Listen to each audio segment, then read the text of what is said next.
So guys आज इस video में मैं आपको PMEGP से लोन कैसे ले सकते हैं मैं आपको लाइव बताऊंगा और साथ में 4 ऐसी गलतियां जो मोस्टली लोग करते हैं वो आपको नहीं करना है। अगर आप वो गलती नहीं करेंगे तो आपको लोन मिल जाएगा। चलिए दोस्तों, अब मैं आपको स्टेप बाय स्टेप इंफॉर्मेशन दे देता हूं कि लोन कैसे आपको अप्रूव करवाना है। और दोस्तों ये ध्यान रखना है कि वीडियो पूरा देखना है, बीच में आप अगर आधा अधूरा ज्ञान लेंगे तो आप बैंकों के ऐसे ही चक्कर निकालते रहोगे और आपको लोन नहीं मिलेगा। इसलिए मैंने इस वीडियो में पूरा प्रॉपर तरीके से बताया है कि आप घर बैठे अपने फोन से कैसे लोन ले सकते हैं। तो आगे की जानकारी दे रहा हूं, बनी रही वीडियो में। चैनल पर नए हो तो ऐसी इंटरेस्टिंग वीडियो देखने के लिए चैनल को सब्सक्राइब कर दो, वीडियो को लाइक कर दो।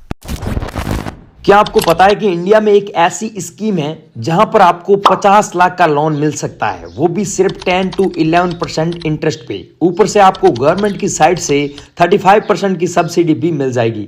मैं बात कर रहा हूं PMEGP लोन की, यानी कि prime minister employment generation programme की। इस वीडियो में हम आपको PMEGP से रिलेटेड सारी चीजें बताएंगे और आपको लाइव दिखाएंगे कि आप इसके लिए कैसे अप्लाई कर सकते हो।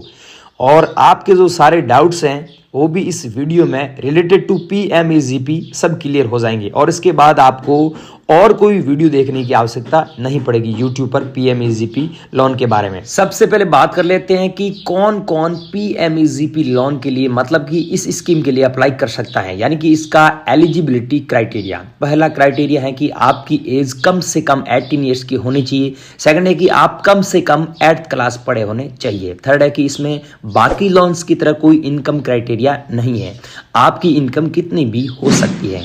फोर्थ है कि आपके अगर कोई ऑलरेडी एग्जिस्टिंग यूनिट है जिसको गवर्नमेंट की तरफ से सपोर्ट मिल रहा है देन आप इसके लिए एलिजिबल नहीं है। And fifth and the last point है कि आपका एक वॉलेट आधार कार्ड नंबर होना चाहिए। अब हम ये भी देख लेते हैं कि आपको इस लोन के लिए क्या क्या डॉक्यूमेंट्स चाहिए होंगे। पहला डॉक्यूमेंट जो आपको चाहिए होगा वो होगा आपकी latest passport size photograph. Second है आपकी जो भी हाईएस्ट क्वालिफिकेशन है, 12th है, ग्रेजुएशन है, पोस्ट ग्रेजुएशन है, उसका आपके पास प्रूफ होना चाहिए। थर्ड है आपका जो भी बिजनेस है उसकी डिटेल्स प्रोजेक्ट रिपोर्ट आपको बनवानी होगी, वो भी CA से। फोर्थ है अगर आप किसी स्पेशल कैटेगरी से बिलोंग करते हैं तो उस स्पेशल कैटेगरी का सर्टिफिकेट आपके पास होना चाहिए जो आपको बाद में अपलोड करना पड़ेगा। एंड लास्ट पॉइंट है कि अगर आप किसी रूरल एरिया से मतलब कि गांव से हैं तो आपके पास उस रूरल एरिया का सर्टिफिकेट होना चाहिए। किसी भी लोन के लिए अप्लाई करने से पहले it's always good to check your eligibility check करने के लिए you can follow this steps. So guys, PMEGP से लोन लेने के लिए आप कोई भी एक ब्राउजर ओपन कर लीजिए, गूगल पर जाइए। मैं आ चुका हूँ लैपटॉप की स्क्रीन पर, आप फ़ोन की स्क्रीन पर आ जाइए और सर्च बार में सर्च कीजिएगा गूगल पर PMEGP। जैसे आप PMEGP सर्च करोगे तो यहाँ पर एक वेबसाइट आ जाएगी। सेकंड वेबसाइट है जो PMEGP होम लिखा हुआ है, सिंपली इस पर क्लिक करना है। देन ये फाइल ओपन हो जाएगी। यहाँ पर लिखा हुआ है prime minister's employment generation programme, तो थोड़ा स्क्रॉल करना है और यहाँ पर दिया हुआ है एप्लीकेशन फॉर न्यू यूनिट पे क्लिक करना है। अप्लाई लिखा हुआ है, सिंपली इस पे क्लिक कर देना है। दोस्तों ये ध्यान रखना, मोस्टली लोग गलती ये करते हैं कि फॉर्म भरते समय, फॉर्म फिलअप करते समय आपको कोई गलती नहीं करना है। 3-4 ऐसी गलतियां करते हैं जो सही से फॉर्म नहीं भरते। यहाँ पर दोस्तों मैं आपको लोन अप्रूव करवा कर बताऊंगा। मेरे को 50,000 रुपए का लोन चाहिए, आपको लाइव चीजें बताऊंगा।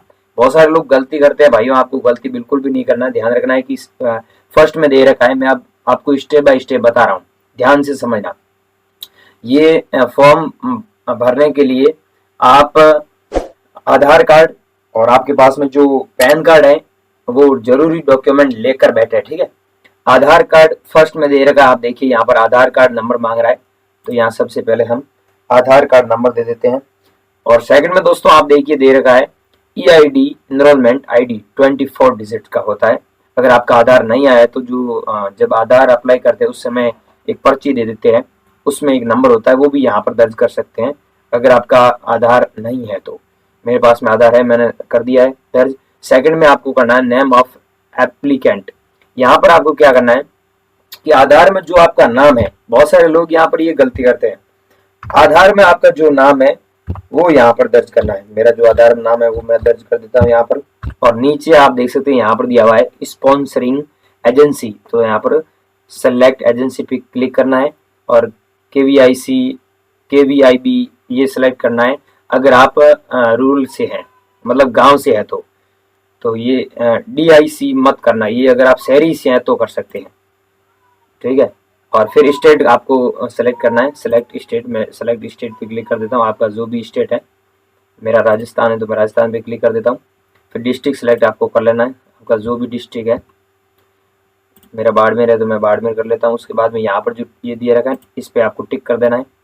फिर आपको नीचे स्क्रॉल करना है, यहाँ पर जेंडर दे रखा है तो जेंडर पे आपको 8 नंबर पॉइंट बता रहा हूँ, जेंडर पे आपको सेलेक्ट करना है। और यहाँ पर मेल फीमेल जो भी है आप, मैं मेरे हिसाब से कर रहा हूँ, मेल कर देता हूँ। और डेट ऑफ बर्थ यहाँ पर दे रखा है, आपका जो भी जन्म डेट है वो यहाँ पर टाइप करना है आपको।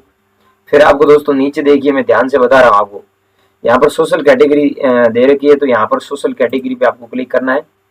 आपकी जो भी सोशल कैटेगरी है, जनरल है, अदर बैकवर्ड कास्ट है, शेड्यूल कास्ट है, या फिर माइनॉरिटीज हैं, मैं यहाँ पर जनरल दूँ तो जनरल पे क्लिक करना है। अगर आप दोस्तों स्पेशल कैटेगरी से हैं तो आपको यहाँ पर नॉट एप्लीकेबल पर क्लिक करना है। और नीचे दिया हुआ है ये अलग अलग एक्स सर्विसमैन है जो भी है, लेकिन मैं यहाँ पर नॉट एप्लीकेबल रहने दूंगा। 11 नंबर पॉइंट पर दे रखा है क्वालिफिकेशन, शैक्षणिक योग्यता, तो यहाँ पर सेलेक्ट कर लेते हैं। आप जो भी है 8th पास है, 10th पास है, 12th पास है, ग्रेजुएट है, पोस्ट ग्रेजुएट है, PhD डिप्लोमा जो भी आपके कर रखा है वो सिलेक्ट करना है। आप अपने हिसाब से कर सकते हो, मेरा 12th पास है तो मैं 12th पास करता हूँ। 12 नंबर पॉइंट पे दे रखा है कम्युनिकेशन एड्रेस, तो यहाँ पर जो आपका एड्रेस है वो डालना है। उसके बाद में ब्लॉक का डालना है। सेकंड में दोस्तों यहाँ पर पिन कोड का दे रखा है तो आपका जो भी पिन कोड नंबर है वो डालना है। उसके बाद में यहाँ पर मोबाइल नंबर आपको दर्ज करने, यहाँ पर दे रखा है मोबाइल नंबर, एंड यहाँ पर ईमेल आईडी आप डाल सकते हैं। और यहाँ पर पैन नंबर नीचे देना है सेकंड में। और पॉइंट नंबर 13 में देना है यूनिट लोकेशन, सेलेक्ट करना है। आप रूरल से हैं, अर्बन से है, रूरल मतलब गांव से, अर्बन मतलब शहरी से, तो मैं रूरल सेलेक्ट करूंगा। सेकंड में दोस्तों पॉइंट नंबर 14 पे ध्यान से देखना कि यहाँ पर बताया हुआ है एड्रेस का, तो ये ऊपर जो एड्रेस दिया वो यहाँ पर कॉपी पे क्लिक करना है, वो नीचे वाले में भी सेम आ जाएगा, ये ध्यान रखना। और दोस्तों पॉइंट नंबर 15 दे रखा है टाइप ऑफ एक्टिविटी, गतिविधि का प्रकार, तो यहाँ पर सिलेक्ट पे दबाना है। मैन्युफैक्चरिंग, सर्विस, ट्रेडिंग जो भी आप करते हैं उस पर क्लिक कर देना है, तो मैं यहाँ पर मैन्युफैक्चरिंग कर देता हूँ। और फिर आपको ध्यान रखना, मैंने बताया नहीं भूल गया, यहाँ पर क्लिक करना है सिलेक्ट इंडस्ट्री एक्टिविटी पे। फिर आप जो भी काम करते हैं वो यहाँ पर आ जाएगा, आप सर्च भी कर सकते हैं और यहाँ पे आ भी चुका है।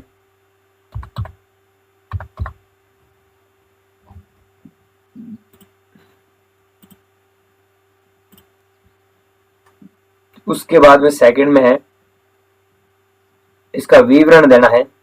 सेकंड में विवरण देने के बाद में पॉइंट नंबर 17 पे बता रखा है EDP ट्रेनिंग, EDP ट्रेनिंग का बताया हुआ है कि क्या EDP प्रशिक्षण लिया है आपने। यहाँ पर ध्यान से देखना दोस्तों, EDP ट्रेनिंग अगर आपने ली है तो यहाँ पर सिलेक्ट पे क्लिक करना है, यस दबाना। अगर आपने नहीं ली है, मेरी तरह है अगर आप, तो नो ही रहने देना है, ठीक है। और अगर EDP का मतलब ये होता है कि EDP ट्रेनिंग अगर आपने ले रखी है तो आपको 2 लाख रुपए से ज्यादा का लोन मिलेगा। मतलब ज्यादा लोन चाहिए तो आपको EDP ट्रेनिंग लेना जरूरी है, अनिवार्य है। और अगर आप नॉर्मल लोन लेना चाहते हैं मेरी तरह 50,000 तक, तो आप नहीं, मतलब आपकी चॉइस से ले भी सकते हैं, और नहीं ली है तो 50,000 तक तो ये लोन मिल जाएगा। और नीचे दिया हुआ है पॉइंट नंबर 19 में प्रोजेक्ट कॉस्ट, तो आपका प्रोजेक्ट का कॉस्ट कितना है, तो मैं यहाँ पर मैंने पहले ही बोला था 50,000 मुझे चाहिए, इसमें डालना है। कैपिटल एक्सपेंडिचर में 50,000 रुपए डालने, आपका जो भी जितना चाहिए उसमें अमाउंट डालना है। और वर्किंग कैपिटल पे डालना है आपके पास जितने भी पैसे हैं, तो मेरे पास में 10,000 रुपए है, आई हैव 10,000 रुपीज। टोटल कुल 60,000 रुपए हो चुके हैं। एम्प्लॉयमेंट लिखा हुआ पीछे आप देख सकते हैं, रोजगार लिखा हुआ है एम्प्लॉयमेंट, इस पे क्लिक करना है, मैं यहाँ पर 2 करता हूँ। पॉइंट नंबर दोस्तों 20 पर दे रखा है बैंक विवरण, तो यहाँ पर ऊपर सेलेक्ट करना है, सेलेक्ट बैंक नेम करना है, ये ध्यान रखना। आपका जो भी बैंक में अकाउंट है, आपका बैंक ऑफ बड़ौदा हो गया, स्टेट बैंक हो गया, जो भी है, तो मेरा स्टेट बैंक है, स्टेट बैंक ऑफ इंडिया है मेरा, तो मैं स्टेट बैंक सेलेक्ट करूंगा। और ब्रांच नेम डालना है, यहाँ पर शाखा का नाम डालना है, यहाँ पर select bank IFSC code and address, इस पे क्लिक करना है, ये ध्यान रखना। IFSC कोड भी डालना पड़ेगा। तो यहाँ पर सर्च दिया हुआ है, सर्च का IFSC कोड का, ऐसे तो बहुत सारी बैंक है, मिलेगा नहीं, तो यहाँ पर अपने को सर्च पे क्लिक करना है। मैं मेरी बैंक का IFSC कोड यहाँ पर दर्ज कर देता हूँ, फिर आपको सर्च बार पे क्लिक करना है। ये आ चुका है साता, ये मेरा जो है तहसील सेडवा। मैं सिंपली इस पे सेलेक्ट वाले ऑप्शन पे क्लिक करना है। मैं जैसे बता रहा हूँ गाइस, ऐसा ही आपको करना है। और पॉइंट नंबर 21 पे दे रखा है दूसरी फाइनेंसिंग ब्रांच अगर आपकी कोई है तो वो भी यहाँ पर आप सेलेक्ट पे क्लिक करके मैंने जैसे बताया वैसे कर सकते हैं, लेकिन अपने को नहीं करना है। मेरी एक ही अकाउंट है तो आपका एक ही है तो एक ही रहने दीजिए। पॉइंट नंबर दोस्तों 22 पे दे रखा है CGTMSE का अगर आप लाभ उठाना चाहते हैं तो सेलेक्ट पे क्लिक करना है, यस कर देना है। मैं यहाँ इसका लाभ नहीं उठाना चाहता हूँ, नो ही रहने देता हूँ।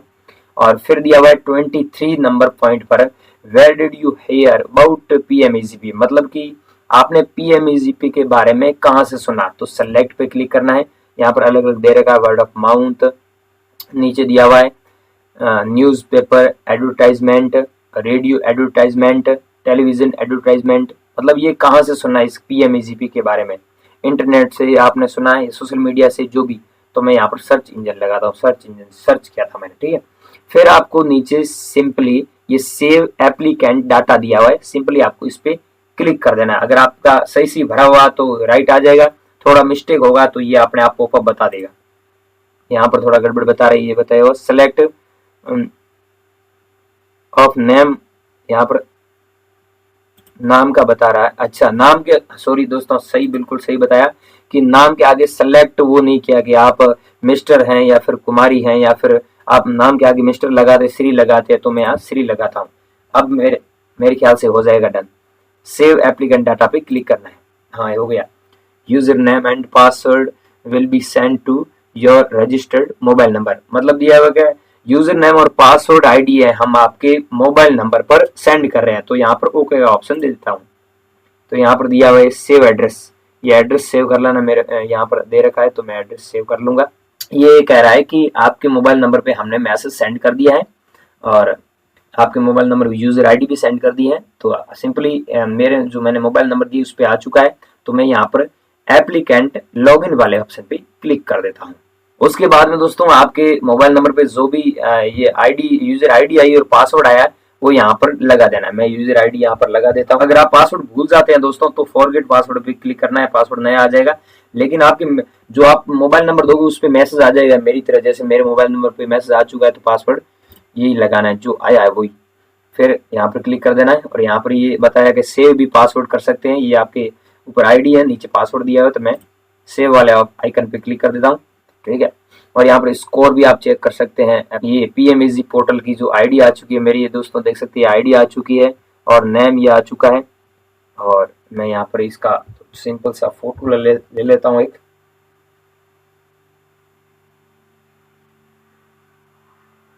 यहाँ पर वेलकम दिया हुआ है, ऊपर देख सकते हैं दोस्तों, user name welcome, user name मेरा नाम आ चुका है, फिर दिया हुआ वेलकम PMEG पोर्टल, नीचे दोस्तों देख सकते हैं ID आ चुकी है। अब दोस्तों ये डॉक्यूमेंट अपलोड करने के बाद में ये स्कोर कार्ड लिखा हुआ है, इस वाले आइकन पे क्लिक करना है।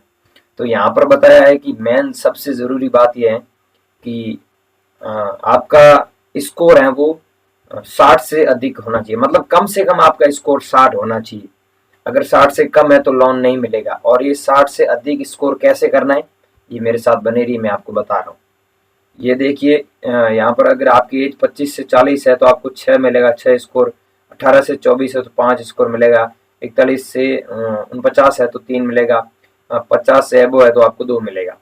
अब दोस्तों सेकंड में पूछा है कि कितने लोग डिपेंडेंट है, तो यहाँ 2 हैं, 2 से अधिक है तो यहाँ पर इस वाले आइकन पे क्लिक करना है। फिर 3 में पूछा गया है कि आप जो रह रहे हैं मकान का मालिक आप है या फिर दूसरे कोई है, स्वयं है तो यस करना है, दूसरा कोई है तो नो करना है। उसके बाद में यहाँ पर पूछा है कि इस लोकेशन पे आप कितने दिनों से रह रहे हैं, तो 5 साल से रह रहे हैं या फिर 2 से 5 साल हुए हैं या फिर लास्ट 2 साल से रह रहे हैं, तो मैं यहाँ पर 5 वाला आइकन पे क्लिक कर देता हूँ। ये आपके अकॉर्डिंग सेलेक्ट करना है। और इसमें 5 नंबर में आपसे योग्यता मांगी गई है, क्वालिफिकेशन तो पहले से ही हमने फिल कर दी, ये 12th मैंने कर दिया है पहले से ही, तो दोबारा नहीं पूछेगा।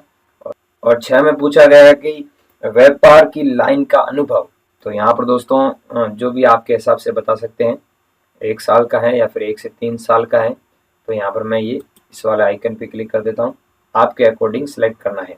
अब दोस्तों 7 में पूछा गया है कि परिवार सहित आय का कोई अन्य स्रोत, इनकम सोर्स, तो यहाँ पर यस कर देता हूँ मैं। और पॉइंट नंबर 8 में पूछा गया है कि अगर आप इनकम टैक्स भरते हैं तो यहाँ पर यस करना है, नहीं तो नो ही रहने देना है, नॉट वाले पे क्लिक कर देता हूँ मैं। फिर दोस्तों पॉइंट नंबर 9 में दे रखा है जीवन बीमा पॉलिसी, तो इसमें आपने अगर इंश्योरेंस ले रखा है 2, 1 या फिर नहीं ले रखा है तो आपके अकॉर्डिंग सेलेक्ट करना है, तो मैं यहाँ पर नो वाले पे करता हूँ।